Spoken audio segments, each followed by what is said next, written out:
Bu ham 2-asrga doir Rim ustunlaridan, to'sinlardan biri ekan. Mana bu yerga e'tibor bering. O'sha qadimgi yozuvlar bor.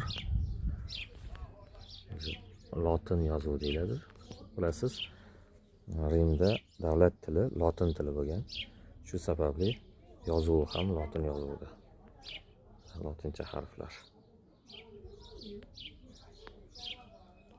Tarix saqlanib qolgan. Mana bu yerda esa Yunoncha yozuvlar ko'rishingiz mumkin. Mazor toshi ekan. Aurelius Gemeliosning mezor toshi deyapti. Rum davri milodiy yil bilan miloddan so'ng degani 200 yillikda 2-asr, ya'ni milodiy 2-asrda mazor toshi ekan. Bu yerda ham mazor toshi bor.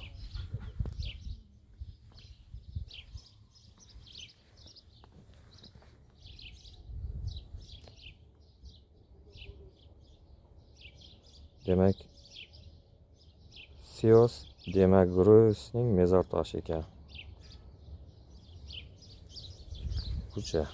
Bu ham mezor toshi, ya'ni qabr toshlar. Funerary stil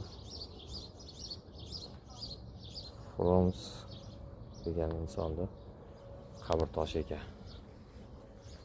Dedi, kapalida yozib qo'yibdi.